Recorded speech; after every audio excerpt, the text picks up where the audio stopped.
Hey guys, this is Mysterious What If here. Now, I do not remember where I left off on the last vid. I know this is a few days later, if not a couple weeks. I've just been slam-packed with work, and I've been going through some family problems. Anyways, let's get this started. Let's go to YouTube and figure out where I left off.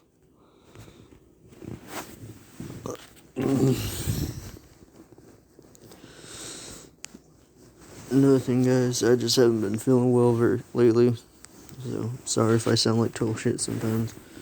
No, thank you. I don't want bullshit taking my damn channel. Fuck.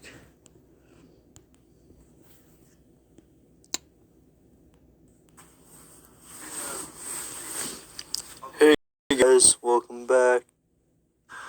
Yeah, Azawa, this girl was trapped. Or this girl was, I will take this girl into my custody, sir. And Azawa says, well, since you literally demolished All Might, you can do whatever, problem child. I don't care. You're still my favorite. I love you. And Izuku looks at Ozawa and says, love you too, old man. Pats him on the back and goes on, carrying Shigaraki. And when they get to the dorm, she can't really see it because the helmet goes right above her eyes, her face is a little bit smaller than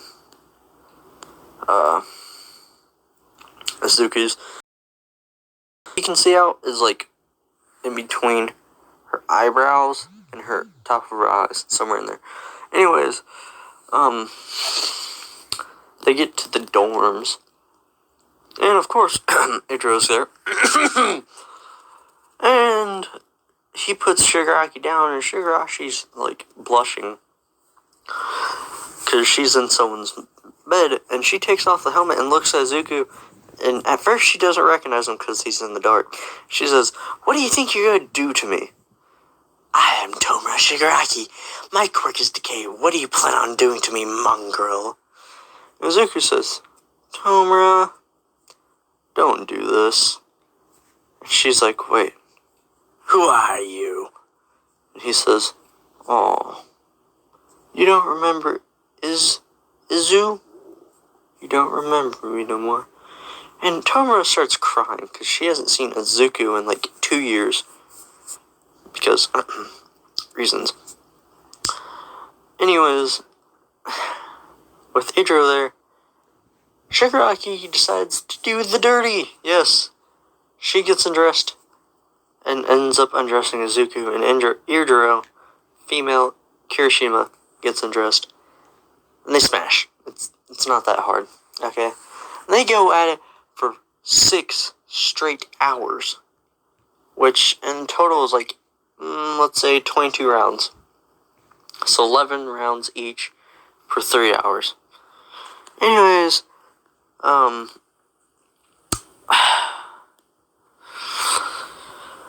much time? 61:41. Alright. With this being the longest video I made so far, congrats, you made it. Anyways, Izuku wakes up in the morning and is tired as...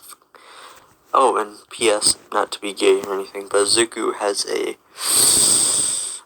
18-inch long by 4-inch wide Godzilla ding-dong, or dick, penis, whatever you want to call it, cock, doesn't matter. So, Kirishima and Shigaraki... Alright, sorry about that, guys, but I just found that really fucking funny about how I explained that ending for that part right there. Anyways, let's continue because I really want to see how this ends. Walking. So they chilling, looking at each other going, can you feel anything below your waist? Kirishima's like, nope, what about you, Tomura? She's like, nope, I'm going back to sleep. So they both went back to sleep. Izuku made breakfast for him and went upstairs, fed him. And this, ladies and gentlemen, is where I shall... Alright.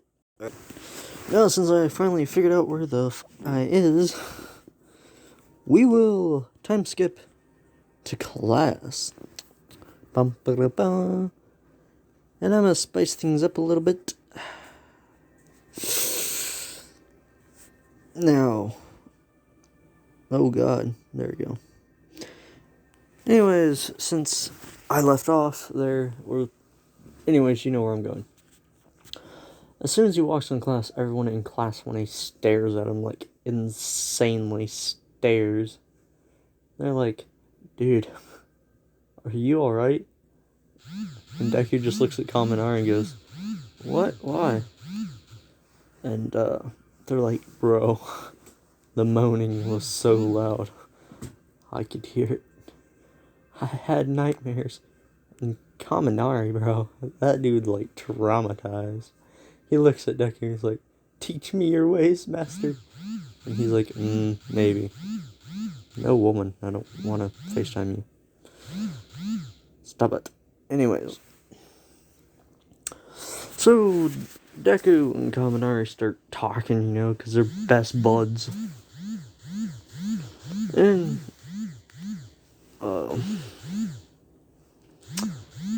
this woman, I swear to God, I will throw my fucking phone. Anyways, back to the story. Deku and Kaminari are talking when all of a sudden Aizawa just magically appears behind them and goes, problem child. Did you use protection? And Izuku, or Deku, what the fuck ever you want to call him, stares at Aizawa and is like, why do you care, Dad? Why? Why do you want to care? Why? What do you get out of this? And he's like, oh no. Besides, you're my son. Wait. Who the fuck did I say was Suzuki's father? No clue. Don't really want to go through back the videos and figure out. Anyways, let's just say Izuku has 2 or 3 dads. Because I think All Might was one of them. All for One and fucking Aizawa. Let's just say it's a love triangle. Alright. They're all married. Aizawa is married to Inko. All Might's married to Inko. And All for One's married to Inko. They all know that. Well, I take that back. Aizawa and All Might know that they are married to the same person, but they do not know that they are also married, or she is married to All for One, even though technically they're not together because of, All for One just went beep-bop, skibidoo-boop, beep, and vanished. Well, they're talking, and all of a sudden, All Might appears. Ha! I am here! And Zuko just stares at me and he's like, All Might, I swear to fucking God, come through that door like that again. I will shove my sword so far up your ass that you won't be able to sit down without your ass bleeding. He stares at young Midori and he's like, okay, you win. Alright.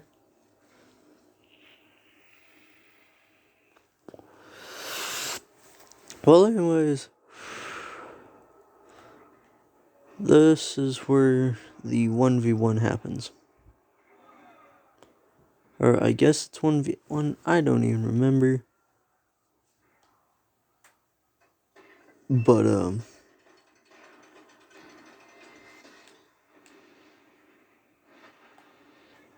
ugh, I'm tired. Anyways,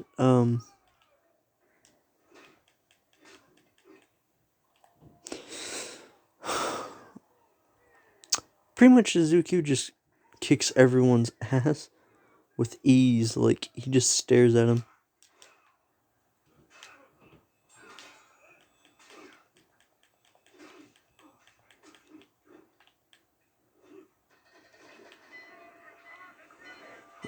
Sorry for getting distracted, I'm playing For Honor, by the way.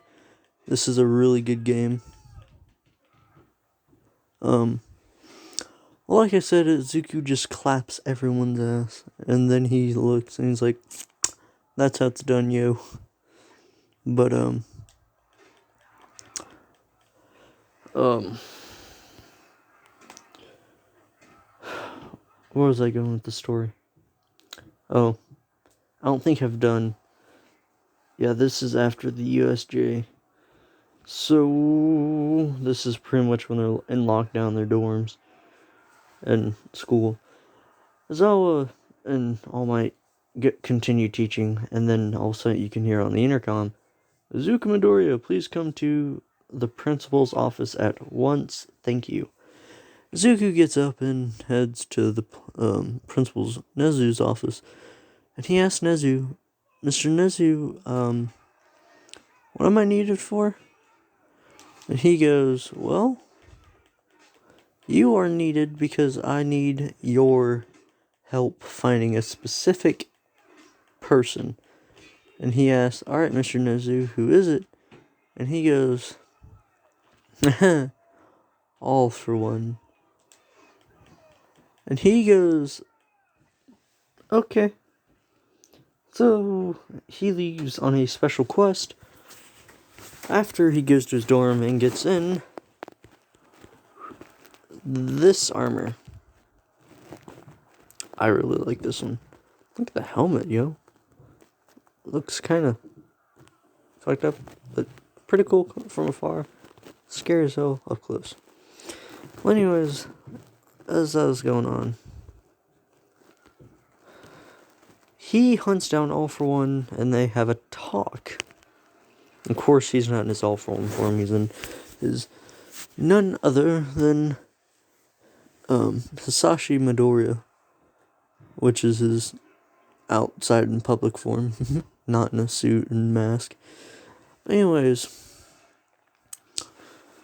they talk. He tells him that he's his father, and life goes on. But the story gets interesting because it turns out that Izuku, I'm gonna make it where he gets kidnapped, to say. But it's the way he gets kidnapped, which is kind of fucked up. Because none other than Uraka, yeah, Ochako Uraka. I think I said that right? Not entirely sure. But anyways, she is the UA traitor. She ends up kidnapping or putting Izuku under a trance sort of deal. And goes, pretty much he ends up getting him killed. Well, not, yeah, let's screw it and say he gets killed. But the way he gets killed is that a specific mysterious person comes in a sort of this. Kind of looks like the 2-pointers, or is this 3-pointers?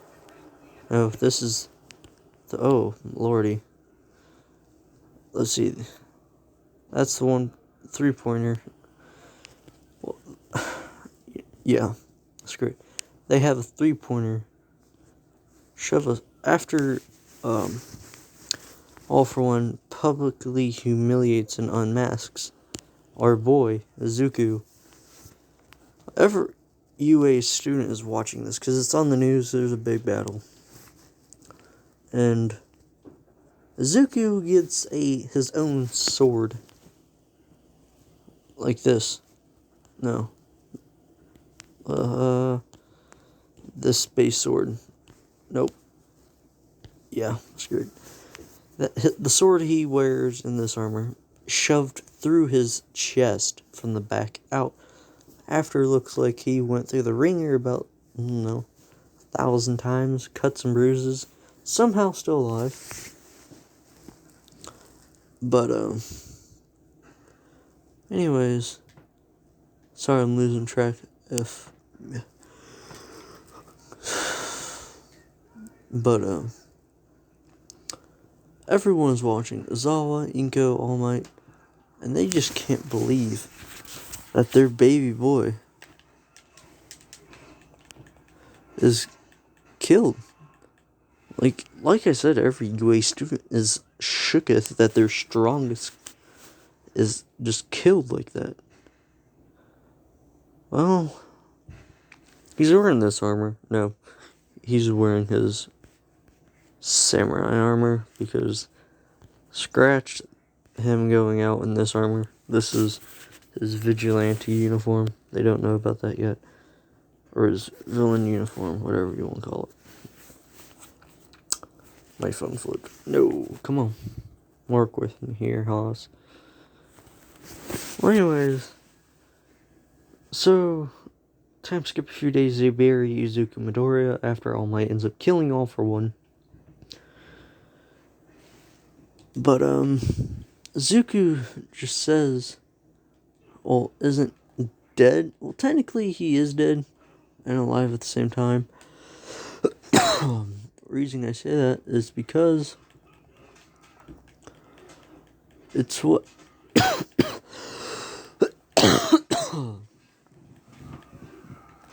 Sorry, dry throat. But, Izuku says, or the way a few minutes before he ends up this battle, I'm sorry, ladies and gentlemen, for this video being so chaotic, but I'm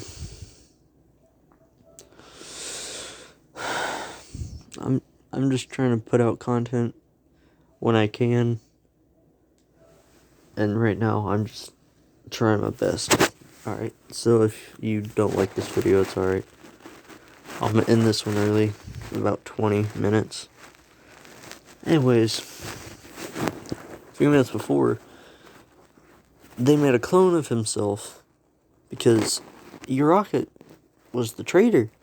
And he couldn't just barge back in there and end up killing Uraka because, murder, that would make him look like a villain.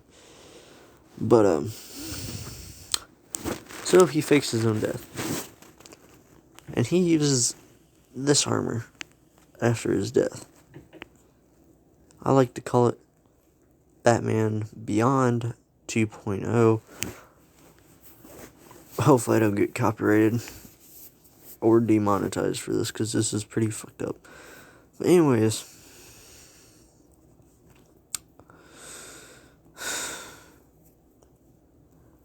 he goes under the vigilante name of Arkham Knight. And he starts killing villains. And that's the only thing that he's known for. Until he sees Uchaka Uraka walking the street. And yeah, reminder, this is like 2 to 3 weeks after Deku's death. Quote unquote, death. So, he's looking at Ochaka and he's going, time to die, bitch. He pulls out a 9mm, a Glock 18 to be specific. I don't have a picture of the gun, but, let's just go back to this. Anyways, he shoots both of her kneecaps out from under her. And of course, this guy has like, I don't know, a 50 round drum mag for his Glock with an extended barrel, customized extended barrel. No, I messed that up. Not a 9mm. How about a really wicked looking 40 or 500 Magnum? That sounds pretty cool. And it's customized to the point where it doesn't make any sound, and it doesn't have a lot of recoil. It's like shooting a 9mm, but it's a 500 Magnum. Shoots both of her kneecaps, completely demolishing them, so she cannot run. And they're far enough away from this main city that no one can hear the gunshots, cannot hear her screams. And then she shoots both of her elbows, completely taking them. And he stabs her with a serum that keeps her from dying from blood loss. And she goes, "Who are you? Do you know who I am? I'm a future hero in training. And when my school and class finds out, you're gonna be dead, man." And he looks at her and takes off his helmet and says, "According to you, I'm already dead." He gets right in her face and she screams. Doesn't really scream, but yells. She goes, You're supposed to be dead, you bastard. Surprise, surprise. I'm back, bitch. And he shoves, a little torture device. I forgot what it's called, but kind of looks like an egg. And it has a little spindle on the bottom, so when you twist it, it expands. This is a European torture device back in medieval times that they would use to shove down your throat and expand it to keep you from talking. But, anyways, he takes it and shoves it up her anus, right? And she has to sit there, and of course she's squealing, because she's a whore slut. She fucked every villain she came across, and so she wouldn't be killed, so, except they never did anal. But they have cummed in her mouth and her vagina several times, and she is pregnant with a villain. Well, anyways, when he shoves it up there, it's in its egg form, but then he starts twisting it, and it expands, and she says, "Don't, stop, please. You're hurting me, you're going to tear it." And of course, she's somewhat enjoying this because of pain, because she has that weird pain kink. But, he expands it all the way, and you can hear a loud tear. And he yanks it out. And her anus comes out the size of a 6 inches all the way around. Like 6 inches from side to side, all the way around. And so she's screaming as her butthole is bleeding like ridiculously. And he takes the blades on his gauntlets and shoves it right in her torso. And he says, "You better shut the fuck up before I end up killing you." Oh wait, I already am. And he cuts her from her lower torso, which is above the vagina area. Well, it's like lower abdomen, upper vagina. Somewhere in there, it starts there and rips all the way up to her cleavage. And then he rips it out, grabs her skin, and tears it. And she is screaming in pain and agony. And at this particular moment, he puts something in her mouth. He closes up the European torture device, puts it in her mouth, and expands it just enough where she can't scream. And of course, she can breathe because it has holes in the spacing between each finger, if you want to call it that, or side, each wall, whatever, doesn't matter.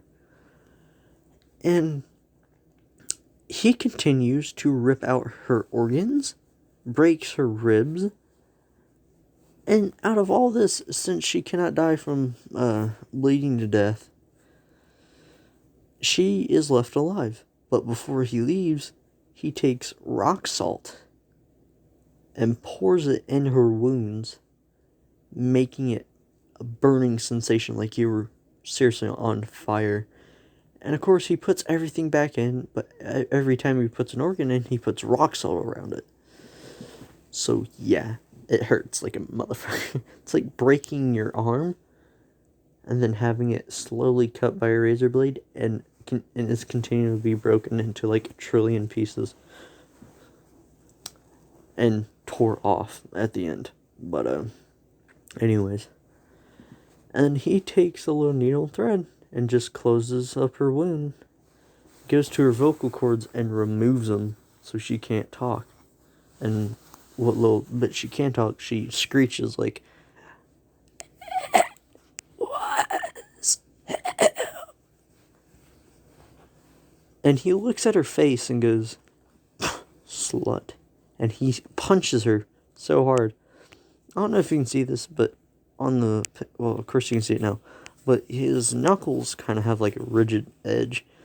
So it cuts her and bangs her face up pretty well on one side.